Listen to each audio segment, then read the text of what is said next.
Dear student, in the last class we have seen atmospheric electric charge, then what is meant by lightning and a lightning strike. Then next, do you know, तुम्हाला त्या ठिकाणी माहित आहे का, हे आपल्याला त्या ठिकाणी पाहिजे की डू यू नो म्हटलेलं आहे. त्याच्यामधलं पहिलं दिलेलं आहे, due to tremendous heat and light generated by lightning a chemical reactions occurs between nitrogen and oxygen in the air and nitrogen oxide gas is formed. म्हणजे सर्वसाधारणपणे ज्या वेळेला त्या ठिकाणी असणारी काही वीज जी आहे तर ती वीज त्या ठिकाणी पडताना दिसते, तर ती वीज पडल्यानंतर असणारी काही उष्णता आणि त्या ठिकाणी असणारे जे काही प्रकाश जो आहे तर त्या प्रकाशामुळे काय होताना दिसते, तर सर्वसाधारणपणे हवेमधला असणारा जो काही नायट्रोजन आणि ऑक्सिजन यांच्यामध्ये त्या ठिकाणी रासायनिक अभिक्रिया जी आहे तर ती रासायनिक अभिक्रिया त्या ठिकाणी तयार होताना दिसते आणि याच्यामुळे नायट्रोजन ऑक्साईड गॅस जो आहे तर तो नायट्रोजन ऑक्साईड गॅस त्या ठिकाणी तयार होताना दिसतो. It mix with the rain water and comes down to the earth and supplies nitrogen to the soil, thus improving its fertility. मग अशा प्रकारचा असा जो काही नायट्रोजन ऑक्साईड गॅस जो आहे तर तो काय होताना दिसतो, पावसाचं असणारे जे काही पाणी जे आहे तर त्या पाण्यामध्ये त्या ठिकाणी मिक्स होताना दिसतो. हे पावसाचं पाणी त्या ठिकाणी जमिनीवर पृथ्वीवर त्या ठिकाणी येताना दिसतं आणि असणारी जी काही माती जी आहे तर त्या मातीला नायट्रोजन जो आहे तर तो नायट्रोजन त्या ठिकाणी मिळतो आणि याच्यामुळे काय होताना दिसते, जमीन जी आहे तर त्या जमिनीची असणारी काही सुपीकता म्हणजेच त्या ठिकाणी नत्र जे आहे तर ते नत्र त्या ठिकाणी जमिनीला त्या ठिकाणी काय केलं जातं तर ते पुरवलं जातं. Second, due to the energy of the lightning, the oxygen in the air is converted into ozone. म्हणजे विजेच्या असणारी जी काही ऊर्जा जी आहे तर त्या विजेच्या ऊर्जेमुळे हवेमधला असणारा जो काही ऑक्सिजन जो आहे तर त्या ऑक्सिजनचं त्या ठिकाणी आपल्या लक्षात येताना दिसते, ओझोन जो आहे तर त्या ओझोन वायूमध्ये त्या ठिकाणी रूपांतर होताना दिसतं. This ozone gas protect us from the harmful ultraviolet rays coming from the sun. आणि हा जो काय असणारा काही ओझोनचा असणारा जो काही गॅस जो आहे वायू जो आहे तर तो काय करताना दिसतो, तर सूर्यापासून येणारे जे काही हानिकारक अशा प्रकारचे अल्ट्राव्हायोलेट रेज म्हणजे अतिनील किरण जे आहे तर त्या अतिनील किरणांपासून आपलं असणारे जे काही संरक्षण जे आहे तर ते संरक्षण त्या ठिकाणी करताना दिसतो. त्याच्यानंतर पुढे यूज युअर ब्रेन पॉवर त्या ठिकाणी म्हटलेले पहा की what kind of damage is caused by the lightning strike. म्हणजे वीज पडून कोणतं त्या ठिकाणी नुकसान होतंय तर याचा असणारा जो काही विचार जो आहे तर तो विचार आपल्याला त्या ठिकाणी करायचा आहे. आता काय होऊ शकतं की damage caused by the lightning म्हणजे वीज पडल्यानंतर कोणकोणतं नुकसान त्या ठिकाणी होऊ शकतं. There is great damage to the trees, building etcetera. पण वीज जी आहे तर ती वीज त्या ठिकाणी झाडावर पडली, बिल्डिंगवर जर पडली तर ते असणारे काही झाड असेल, बिल्डिंग जे असेल तर याचं त्या ठिकाणी प्रचंड मोठ्या प्रमाणामध्ये नुकसान जे आहे तर ते नुकसान त्या ठिकाणी होताना दिसतं. The trees burn and the property is destroy. ते झाड जे आहे तर ते झाड त्या ठिकाणी जळताना दिसतं किंवा असणारं जे काही घर जे आहे, बिल्डिंग जे आहे तर त्या बिल्डिंगवर जर पडलं तर त्या ठिकाणी मालमत्ता जे आहे तर त्या मालमत्तेचं नुकसान त्या ठिकाणी होताना दिसतं. The electrical equipment in the house become useless. घरावर जर त्या ठिकाणी वीज जर पडली तर घरामध्ये असणारे जे काही विद्युत उपकरण जे आहे तर त्या विद्युत उपकरणांचं नुकसान जे आहे तर ते नुकसान त्या ठिकाणी होताना दिसतं. त्याच्यानंतरचा असताना जो काही सेकंड क्वेश्चन जो आहे तर तो सेकंड क्वेश्चन आपल्याला त्या ठिकाणी दिलेला आहे. पहा काय दिलेलं आहे second question, what measures will you take to prevent the damage caused by the lightning. वीज पडल्यावर होणारे जे काही हानी जी आहे तर ती हानी आपल्याला त्या ठिकाणी टाळायची आणि ते टाळण्यासाठी तुम्ही काय उपाय त्या ठिकाणी कराल. याच्यासाठी काय सांगितले आपल्याला, there should be a lightning conductor erected on the building to prevent the damage caused by the lightning.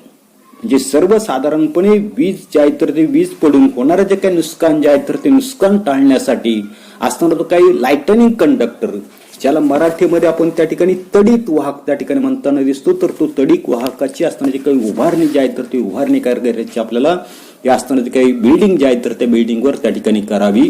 पुढे आपल्याला तेच त्या ठिकाणी पाहिजे की असणारं जे काही दिलेलं आहे तर त्या ठिकाणी दिलेलं आपल्याला लाइटनिंग कंडक्टर जे आहे तर ते लाइटनिंग कंडक्टर त्या ठिकाणी पुढे पाहिजे. पहा की लाइटनिंग कंडक्टर काय दिलेलं आहे तर सर्वसाधारणपणे या ठिकाणी आपल्याला लाइटनिंग कंडक्टर जो आहे तर तो लाइटनिंग कंडक्टर त्या ठिकाणी दिलेला आहे, ज्याला आपण मराठीमध्ये तडीक वाहक त्या ठिकाणी म्हणतो. The lightning conductor is a device used for protection from the lightning strike. जे सर्वसाधारणपणे ढगांमधून पडणारे जे काही वीज जे आहे तर त्या विजेचा असणारा जो काही आघात जो आहे तर त्या आघातापासून बचाव करण्यासाठी वापरण्यात येणारे जे काही उपकरण डिव्हाइस तर त्यालाच आपण त्या ठिकाणी काय म्हणताना दिसतो तर त्या ठिकाणी लाइटनिंग कंडक्टर म्हणजे तडित वाहक जो आहे तर तो तडित वाहक त्या ठिकाणी म्हणताना दिसतो. पण ही आकृती जी आहे तर त्या आकृतीमध्ये आपल्याला असणारे जे काही बिल्डिंग जे आहे तर त्या बिल्डिंगच्या वर आपल्याला या ठिकाणी अशा पद्धतीचं असणारे जे काही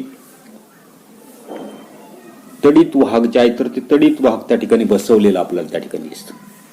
त्याच्यानंतर पुढे या ठिकाणी त्याच्या असणाऱ्या काही पट्ट्या ज्या आहेत तर ते टोक आपल्याला त्या ठिकाणी दिलेले. त्याच्यानंतर त्याचा असणारा जो काही बेस जो आहे तर तो बेस त्या ठिकाणी खाली जोडून असणारे जे काही कॉपर स्ट्रीप जे आहे तर त्या कॉपर स्ट्रीपच्या साहाय्याने पुन्हा जमीन जी आहे तर त्या जमिनीच्या आतमध्ये त्या ठिकाणी गाडलेला आहे. हे गाडत असताना कास्ट आयर्न म्हणजे बिडाचा असणारा जो काही पत्रा जो आहे तर तो पत्रा त्याचबरोबर आपल्याला कोळसा असेल मीठ असेल तर याचा असणारा जो काही वापर जो आहे तर तो वापर त्याच्यामध्ये त्या ठिकाणी केलेला आहे.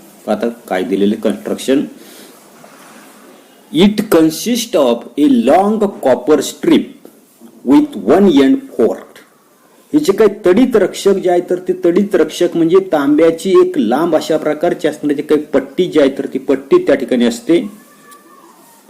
This end is at the highest part of the building. आणि हे जे असणारे जे काही टोक जे आहे तर ते टोक काय केलं तर इमारतीचा असणारा जो काही सर्वात उंच अशा प्रकारचा असणारा जो काही भाग जो आहे तर त्या भागावर काय केलेलं या ठिकाणी आकृतीमध्ये आपल्याला येलो रंगाचं त्या ठिकाणी दिसतंय पिवळ्या रंगाचं दिसतंय तर त्या ठिकाणी ते सर्वात उंच भागावर याचं असणारं एक टोक जे आहे तर ते एक टोक त्या ठिकाणी दाखवलेलं. The other end of the strip is connected to the plate of the cast iron. त्याच्यानंतर या तडित वाहकाचं असणारं जे काही दुसरं असणारं जे काही टोक जे आहे तर ते दुसरं टोक आपल्याला या ठिकाणी लक्षात येताना दिसते की सर्वसाधारणपणे असणारे जे काही तांब्याची बिडाची असणारा जो काही जाड पत्रा जो आहे तर त्या जाड पत्र्याला त्या पट्टीचं दुसरं टोक जमिनीच्या आतमध्ये त्या ठिकाणी जोडलेलं आपल्याला त्या ठिकाणी दिसतं. A pit is dug in the ground coal and salt are filled into the pit and the iron plate is placed upright in the pit. आता पीठ म्हणजे काही खड्डा तर त्या ठिकाणी जमीन जी आहे तर त्या जमिनीमध्ये असणारा जो काही खड्डा जो आहे तर तो खड्डा त्या ठिकाणी खणलेला आपल्याला त्या ठिकाणी दिसतो. आणि या खड्ड्याच्या आतमध्ये कोळसा असेल मीठ असेल तर याचं असणारं जे काही द्रावण जे आहेत किंवा ते असणारं जे मिश्रण जे आहे तर ते मिश्रण त्या खड्ड्यामध्ये त्या ठिकाणी टाकलेलं आहे. त्याच्यानंतर आयर्न प्लेट लोखंडाची असणारी जी काही पट्टी जी आहे तर ती पट्टी काय केलेली अपराईट म्हणजे उभी त्या ठिकाणी काय केलेली तर तो असणारा जो काही खड्डा जो आहे तर त्या खड्ड्यामध्ये त्या ठिकाणी पुरलेली आहे. त्याच्यानंतर पुढे there is also provision for pouring water into it. जो असणारा जो काही खड्डा जो आहे तर त्या खड्ड्यामध्ये पाणी ओतण्याची असणारी काही सोय जी आहे तर ती सोय त्या ठिकाणी केली जाते. आता कशासाठी this helps to spread the electric charge quickly into the ground and prevent damage. याच्यामुळे काय होतं नसते वीज जर त्या ठिकाणी जर पडली तर ती त्या ठिकाणी तडित वाहकाच्या साहाय्याने जमीन जी आहे तर त्या जमिनीवर चटकन त्या ठिकाणी जमिनीमध्ये पसरली जाते. आणि याच्यामुळे ते असणारं जे काही बिल्डिंग जे आहे तर त्या बिल्डिंगचं असणारं जे काही नुकसान जे आहे तर ते नुकसान होण्याचं त्या ठिकाणी टाळलं जातं. त्याच्यानंतर पुढे whenever an electrically charge cloud passes over the building the electric charge flowing toward the building are conducted into the ground through the copper strip and damage to the building is prevented. पुन्हा की whenever an electrically charge cloud passes over the building म्हणजे ज्या वेळेला विद्युत प्रभारित अशा प्रकारचा असणारा जो काही ढग जो आहे तर तो ढग ज्या वेळेला बिल्डिंगच्या वरून त्या ठिकाणी वाहताना दिसतो the electric charge flowing toward the building are conducted into the ground through the copper stick. आणि म्हणून त्या ढगांमधला असणारा जो काही प्रभार जो आहे तर तो प्रभार काय होता नसतो बिल्डिंग वरून त्या ठिकाणी ते असणारा जो काही तडित वाहक जे आहे तर त्या तडित वाहकाच्या मार्फत जमीन जी आहे तर त्या जमिनीतून कॉपरची असणारी जी काही पट्टी जी आहे तर त्या पट्टीकडे त्या ठिकाणी तो वाहिला जातो. And damages to the building is prevented. आणि अशा पद्धतीनं इमारतीचं असणारं जे काही नुकसान जे आहे तर ते नुकसान त्या ठिकाणी टाळलं जातं. When such a lightning conductor earthing is fixed on a tall building, the surrounding area is also protected from the lightning. म्हणजे सर्वसाधारणपणे उंच अशा प्रकारचे असणारे जे काही इमारत जे आहे तर त्या इमारतीवर अशा प्रकारचा असणारा जो काही लाइटनिंग कंडक्टर जो आहे तडित रक्षक जो आहे तर तो तडित रक्षक जर त्या ठिकाणी बसवला तर आजूबाजूचा असणारा जो काही परिसर जो आहे तर त्या परिसराचं सुद्धा विजेपासून किंवा वीज पडण्यापासून होणारं जे काही संरक्षण जे आहे तर ते संरक्षण त्या ठिकाणी होताना दिसतं.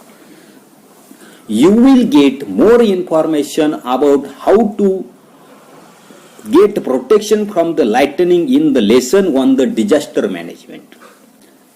तडीत जो आहे तर ते तडीत आघातापासून बचाव कसा करायचा याची असणारी जी काही माहिती जी आहे तर ती माहिती आपल्याला पुढे असणारं जे काही डिझास्टर मॅनेजमेंटवर असणारा जो काही चॅप्टर जो आहे तर त्या चॅप्टरवर आपल्याला त्या ठिकाणी ते पाहायचंय. त्याच्यानंतर पुढे पहा यूज युअर ब्रेन पॉवर म्हटलेले आपल्या असणारं जे काही डोकं जे आहे तर ते डोकं त्या ठिकाणी चालवायचे. तर त्याच्यामधला पहिला क्वेश्चन आपल्याला त्या ठिकाणी दिलेला आहे. काय दिलेलं आहे की why is the upper end of the lightning conductor pointed. या ठिकाणी आकृती जी आहे तर त्या आकृतीमध्ये जर आपण पाहिलं तर आपल्या असं लक्षात येताना दिसतंय की त्या ठिकाणी असणारा जो काही तडीत रक्षक जो आहे तर त्या तडीत रक्षकाचा वरचा असणारा जो काही भाग जो आहे तर तो भाग कसा दिसतोय आपल्याला तर त्या ठिकाणी पॉइंटेड आहे, टोकदार त्या ठिकाणी. आता पॉइंटेड जो आहे तर तो पॉइंटेड त्या ठिकाणी का असतो तर त्याचे कारण आपल्याला सांगता येईल. When the electric charge is develop the upper pointed tip bears a higher proportion of electric charge or area. जे तो असणारा जो काही ज्या वेळेला ढगांमध्ये त्या ठिकाणी विद्युत प्रभार जो आहे तर तो विद्युत प्रभार ज्या वेळेला त्या ठिकाणी तयार होताना दिसतो तर त्यावेळेला तडीत वाहकाचं असणारं जे काही वरचं टोक जे आहे तर ते वरचं टोक काय करताना दिसतंय जास्त प्रमाणामध्ये असणारा जो काही विद्युत प्रभार जो आहे तर तो विद्युत प्रभार त्या ठिकाणी त्याच्यामधून वाहताना दिसतो. Therefore around such region very high electric field is created. आणि म्हणून त्याच्या सभोवताली आपल्याला अतिशय जास्त अशा प्रकारचं विद्युत क्षेत्र जे आहे तर ते विद्युत क्षेत्र त्या ठिकाणी निर्माण होताना दिसतं. The opposite electric charge develop on the pointed upper end of lightning conductor then pulls down the electric charge with the greater force of attraction. त्याच्यानंतर या ठिकाणी असणारा जो काही तडीत रक्षक जे आहे तर त्या तडीत रक्षकाचं असणारं जे काही वरचं असणारं जे काही टोकदार अशा प्रकारचं असणारं जे काही टोक जे आहे तर त्या टोकावर काय होताना दिसतोय विरुद्ध अशा प्रकारचा असणारा जो काही विद्युत प्रभार जो आहे तर तो विद्युत प्रभार त्या ठिकाणी तयार होताना दिसतो. आणि तो असणारा जो काही लाइटनिंग कंडक्टर जे आहे तर त्या लाइटनिंग कंडक्टर मधून तो असणारा जो काही विद्युत प्रभार काय होताना दिसतोय ग्रेटर फोर्स म्हणजे जोरात त्या ठिकाणी काय केला तर आकर्षून त्या ठिकाणी घेतला जातो. दस to increase the efficiency of the lightning conductor the upper end is made pointed. आणि म्हणून त्या ठिकाणी असणारा जो काही तडीत वाहक जो आहे तर त्या तडीत वाहकाची असणारी काही क्षमता जी आहे तर ती क्षमता आपल्याला त्या ठिकाणी वाढवायची. आणि याच्यासाठी त्या असणारे जे काही तडीत वाहक जे आहे तर त्या तडीत वाहकाचं असणारं जे काही वरचं असणारं जे काही टोक जे आहे तर ते वरचं टोक त्या ठिकाणी टोकदार असतं. त्याच्यानंतरचा सेकंड क्वेश्चन दिलेला आपल्याला की why are coal and salt added to the pit in the ground. म्हणजे जमिनीमध्ये केलेला जो काही खड्डा जो आहे तडीत वाहकासाठी तर त्या खड्ड्यामध्ये कोळसा आणि मीठ त्या ठिकाणी का टाकलं जातं पहा काय सांगितलंय. The lightning that strikes should immediately spread into the ground. म्हणजे ज्या वेळेला त्या ठिकाणी वीज जी आहे तर ती वीज त्या ठिकाणी पडते तर त्यावेळेला ती असणारी जी काही वीज जी आहे तर ती वीज जलद गतीनं जमिनीपर्यंत त्या ठिकाणी ती पोहोचली पाहिजे. For this purpose the coal and salt is added to the pit in the ground. आणि याच्यासाठी तो असणारा जो काही खड्डा जो आहे तर त्या खड्ड्यामध्ये मीठ आणि सर्वसाधारणपणे कोळसा या ठिकाणी काय केला तर तो त्या ठिकाणी तो टाकला जातो. एवढाच असणारा जो काही भाग जो आहे तर तो भाग आपण या तासाला पाहणार आहोत. पुढील तासाला आपण नवीन अशा प्रकारचा चॅप्टर जो आहे तर तो चॅप्टर त्या ठिकाणी पाहणार आहोत.